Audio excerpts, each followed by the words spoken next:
दोस्तों, हमारा सबसे पहला और सबसे आसान स्टेप है एयर फिल्टर्स को साफ करना। ये आपके एसी के लुंग्स की तरह है। सोचिए, अगर आपके लुंग्स में धूल मिट्टी भर जाए तो क्या आप ठीक से सांस ले पाएंगे? बिल्कुल नहीं। ठीक उसी तरह अगर आपके एसी के फिल्टर्स गंदे हैं तो वो हवा को ठीक से खींच नहीं पाएगा, जिससे कूलिंग पर सीधा असर पड़ेगा। तो सबसे पहले हम एसी के इंडोर यूनिट का फ्रंट पैनल खोलेंगे। हर मॉडल में इसका मैकेनिज्म थोड़ा अलग हो सकता है, लेकिन यूजुअली साइड में छोटे से ग्रूव्स या लैचेस होते हैं, जिन्हें पकड़कर आप आराम से पैनल को ऊपर उठा सकते हैं। धीरे से करें, कोई जल्दबाजी नहीं। पैनल खोलने के बाद आपको जाली जैसे दो फ्रेम्स दिखेंगे। यही हैं एयर फिल्टर्स। इन्हें आराम से उनके स्लॉट से बाहर स्लाइड करके निकाल लें। अब जब फिल्टर्स आपके हाथ में हैं, आप देख सकते हैं कि इन पर कितनी धूल और गंदगी जामी हुई है। यही वो धूल है जो आपके कमरे की हवा में भी घूम सकती थी। इन्हें साफ करने के लिए इन्हें बाथरूम या वॉश एरिया में ले जाएं। रनिंग वाटर यानी चलते हुए पानी के नीचे रखें। पानी का प्रेशर धूल को हटाने के लिए काफी होता है। अगर ज्यादा गंदे हैं तो आप एक सॉफ्ट ब्रिस्टल वाले ब्रश और हल्के साबुन का इस्तेमाल भी कर सकते हैं, लेकिन ज्यादा रगड़े नहीं, वरना जाली डैमेज हो सकती है। धोने के बाद इन्हें अच्छे से झटक कर एक्स्ट्रा पानी निकाल दें और फिर कहीं छाया में सुखाने के लिए रख दें। ध्यान रहे, इन्हें धूप में नहीं सुखाना है, क्योंकि प्लास्टिक खराब हो सकता है। जब तक ये सूख रहे हैं, हम अगले स्टेप पर चलते हैं। फिल्टर्स निकालने के बाद जो आपको चमकती हुई फिन्स जैसी चीज दिख रही है, वो है इवापोरेटर कॉइल। दोस्तों, ये आपके एसी का दिल है। यही वो जगह है जहां से हवा ठंडी होकर आपके कमरे में आती है। अगर फिल्टर्स गंदे रहने दिए जाएं तो धूल उनसे निकालकर इन कॉइल्स पर जम जाती है। इसे कूलिंग प्रोसेस में बहुत बड़ी रुकावट आती है। इन कॉइल्स को साफ करना थोड़ा डेलिकेट काम है, इसलिए इसे ध्यान से करना होगा। सबसे पहले एक पुराना टूथब्रश या कोई सॉफ्ट पेंट ब्रश लें। ब्रश से फिन्स की डायरेक्शन में यानी ऊपर से नीचे की तरफ हल्के हाथों से धूल को साफ करें। हॉरिजॉन्टल मूवमेंट न करें, इससे ये पतली पतली एल्यूमिनियम फिन्स मुड़ सकती हैं। हमारा मकसद सिर्फ ऊपर जमी हुई धूल को हटाना है। अगर धूल ज्यादा चिपकी हुई है और ब्रश से नहीं निकाल रही, तो आप एक स्प्रे बॉटल का इस्तेमाल कर सकते हैं। स्प्रे बॉटल में साफ पानी भरें और कॉइल्स पर स्प्रे करें। इससे धूल नरम होकर नीचे ड्रेन पन में चली जाएगी। और अगर आप थोड़ा प्रोफेशनल टच चाहते हैं, तो मार्केट में कॉइल क्लीनर स्प्रे भी मिलते हैं। ये फोम बेस्ड क्लीनर होते हैं जो आप कॉइल्स पर स्प्रे करते हैं। ये फोम धूल और गंदगी को अपने साथ लापित लेता है और कुछ देर बाद लिक्विड बनकर ड्रेन पाइप से बाहर निकल जाता है। इसका इस्तेमाल करते वक्त बॉटल पर दिए गए इंस्ट्रक्शंस को जरूर फॉलो करें। ये स्टेप आपके एसी की कूलिंग को ड्रास्टिकली इंप्रूव कर देगा।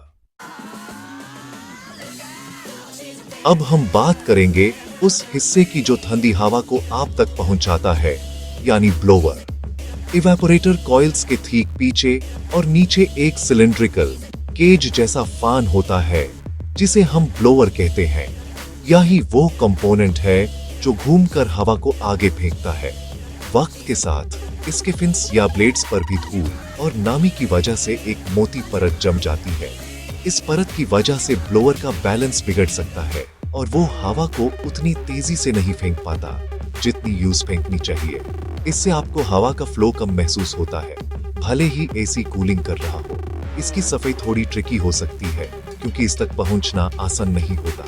ब्लोअर को साफ करने के लिए आपको एक पतले ब्रश, जैसे कि एक लंबा पेंट ब्रश या एक बॉटल क्लीनिंग ब्रश की जरूरत पड़ेगी। एक टॉर्च की मदद से ब्लोअर को देखें और ब्रश से उसके फिन्स के बीच में जामी धूल को धीरे धीरे साफ करें। ब्लोअर को हाथ से हल्का सा घुमाकर आप उसके हर हिस्से को साफ कर सकते हैं। कुछ लोग इसके लिए ईयरबड्स या एक गिले कपड़े का भी इस्तेमाल करते हैं। मैं आपको सजेस्ट करूंगा कि एक पुराना टूथब्रश लें और उसे इसकी सफाई करें। इस प्रोसेस में थोड़ा वक्त लग सकता है, लेकिन इसका रिजल्ट आपको तुरंत महसूस होगा जब आप एसी ऑन करेंगे और हवा का बेहतर फ्लो फील करेंगे। ये स्टेप इंश्योर करता है कि एसी द्वारा बनाई गई ठंडी हवा आप तक पूरी ताकत से पहुंचे। दोस्तों, जब एसी चलता है तो वो हवा से नमी यानी ह्यूमिडिटी को भी खींचता है। ये नमी पानी की बूंदों में बदल जाती है, जो इवापोरेटर कॉइल्स के नीचे लगे एक ड्रेन पन में इकट्ठा होती है। इस पानी को घर से बाहर निकालने के लिए एक पाइप लगा होता है जिसे हम ड्रेन पाइप कहते हैं। अक्सर इस पाइप में धूल, अलगी या काई जम जाती है जिससे ये ब्लॉक हो जाता है। जब ड्रेन पाइप ब्लॉक होता है तो पानी बाहर निकालने के बजाय इंडोर यूनिट से ही लीक करने लगता है। आपने कई बार देखा होगा कि एसी से पानी टपक रहा है। इसका सबसे कॉमन रीजन यही होता है। इसलिए ड्रेन पाइप को चेक करना और साफ करना बहुत जरूरी है। सबसे पहले इंडोर यूनिट के ड्रेन पन को चेक करें। अगर उसमें पानी रुका हुआ है तो पाइप ब्लॉक हो सकता है। ड्रेन पाइप का दूसरा सिरा यूजुअली घर के बाहर दीवार से निकल रहा होता है। आप उस सिरे से पाइप के अंदर जोर से फूंक मारकर यानी ब्लो करके ब्लॉकेज को हटाने की कोशिश कर सकते हैं। अगर इससे काम न बने तो आप एक फ्लेक्सिबल वायर या केबल टी लेकर पाइप के अंदर डालकर धीरे धीरे ब्लॉकेज को साफ कर सकते हैं। एक और तरीका है कि आप बाहरी सिरे से पानी की तेज धार मतलब जेट मारें, जैसे पाइपें लगाकर, ताकि अंदर जामी गंदगी धूल कर निकाल जाए। ये सुनिश्चित करना कि पानी आसानी से निकाल रहा है आपको फ्यूचर में पानी लीकेज की बड़ी समस्या से बचा सकता है।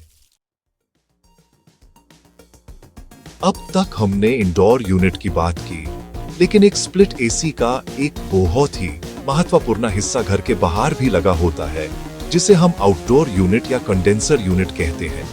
इसका काम है इंडोर यूनिट से आई गर्मी को बाहर के एनवायरनमेंट में छोड़ना। अगर ये बाहरी यूनिट ही गंदा होगा, धूल, पटौन और मकड़ी के जालों से भरा होगा, तो वो गर्मी को आसानी से रिलीज नहीं कर पाएगा। इसे कंप्रेसर पर एक्स्ट्रा लोड पड़ता है, एसी की कूलिंग कम हो जाती है और इलेक्ट्रिसिटी की कंजम्पशन बढ़ जाती है। इसलिए इसकी सफाई भी उतनी ही जरूरी है जितनी इंडोर यूनिट की। आउटडोर यूनिट को साफ करने के लिए आप एक गार्डन होसे पाइप का इस्तेमाल कर सकते हैं। पानी का प्रेशर बहुत ज्यादा तेज नहीं होना चाहिए, बस इतना हो कि उसकी फिन्स पर जामी धूल और गंदगी साफ हो जाए। ऊपर से नीचे की तरफ पानी मारें ताकि गंदगी नीचे बह जाए। ध्यान रखें कि पानी सीधा यूनिट के इलेक्ट्रिकल कंपोनेंट्स या वायरिंग पर ना पड़े। हालांकि वो वेदर प्रूफ होते हैं, फिर भी एहतियात बरतना जरूरी है। फिन्स के अलावा आपको कंप्रेसर और फैन ब्लेड्स को भी साफ करना चाहिए। आप एक गीले कपड़े से इन्हें आराम से पोंछ सकते हैं। इस स्टेप को साल में कम से कम 2 बार करने से आपके एसी की लाइफ और परफॉर्मेंस दोनों में सुधार होगा।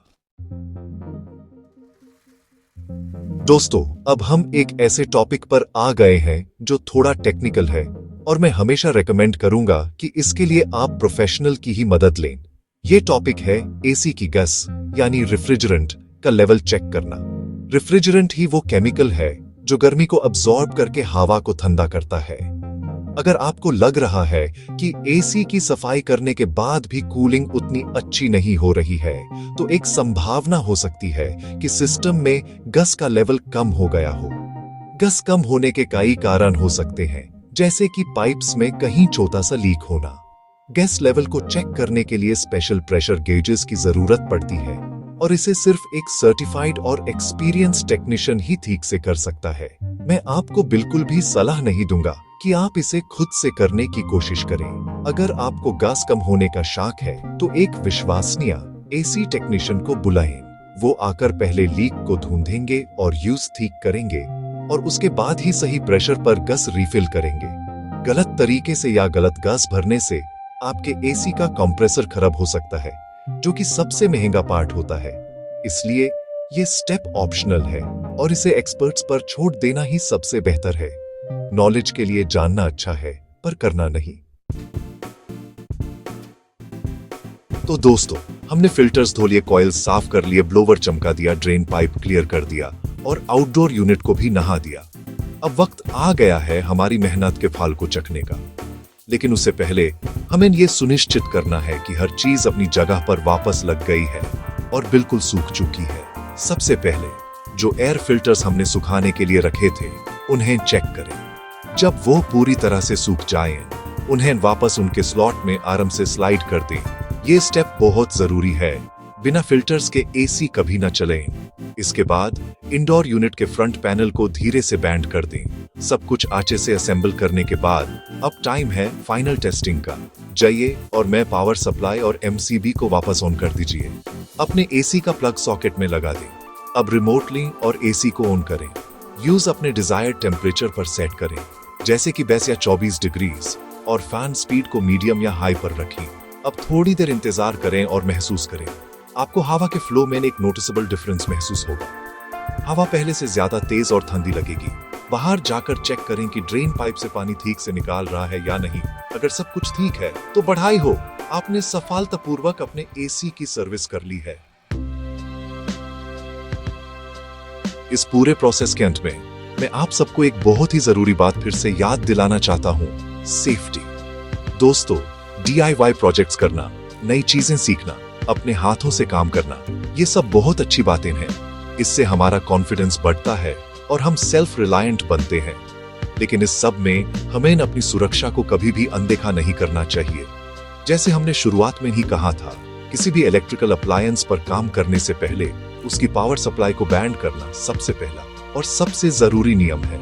इस मामले में कभी भी लापरवाही न बरतें। एक छोटी सी भूल भी बड़े हादसे का कारण बन सकती है। इसके अलावा ये भी समझना जरूरी है कि हमारी लिमिटेशंस क्या हैं। हमने इस वीडियो में वो सभी स्टेप्स कवर किए हैं जो एक आम इंसान आसानी से और सुरक्षित तरीके से कर सकता है।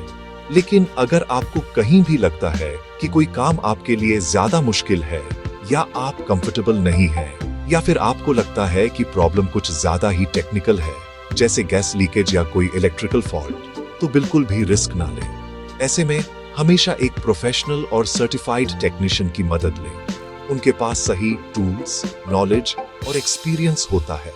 याद रखिए, थोड़े से पैसे बचाने के चक्कर में अपनी या अपने महंगे अप्लायंस की सुरक्षा के साथ खिलवाड़ करना कभी भी समझदारी नहीं है।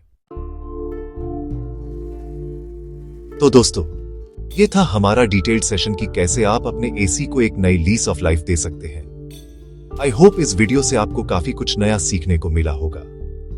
देखिए, लाइफ में हर चीज एक लर्निंग होती है। हमारी बॉडी की तरह हमारे आसपास की मशीन्स को भी केयर की जरूरत होती है।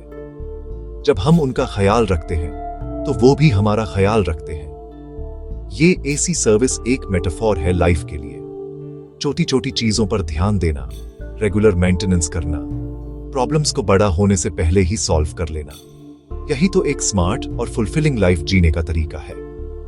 इस प्रोसेस से ना सिर्फ आपका एसी बेहतर चलेगा, बल्कि आपके अंदर एक सेंस ऑफ अकॉम्प्लिशमेंट भी आएगा। मेरा हमेशा से ये मानना रहा है कि नॉलेज बांटने से बढ़ती है। अगर इस वीडियो से आपकी थोड़ी सी भी मदद हुई हो, आपको कुछ वैल्यू मिली हो, तो इस वीडियो को लाइक जरूर करें और अपने दोस्तों और परिवार के साथ शेयर करें। क्या पता आपका एक शेयर किसी के इलेक्ट्रिसिटी बिल में कमी ला दे या उन्हें एक बड़ी खराबी से बचा ले। और हाँ, कमेंट सेक्शन में मुझे जरूर बताएं कि आपने जब अपने एसी की सर्विस की तो आपका एक्सपीरियंस कैसा रहा। मुझे आपके एक्सपीरियंसेस पढ़ने में बहुत खुशी होगी। अगर आपके कोई सवाल है या आप किसी और टॉपिक पर वीडियो चाहते हैं तो वो भी मुझे जरूर बताएं। आपके टाइम और अटेंशन के लिए बहुत बहुत शुक्रिया। इस चैनल का मकसद ही यही है कि हम साथ में ग्रो करें, नई चीजें सीखें और एक बेहतर जिंदगी की तरफ आगे बढ़ें।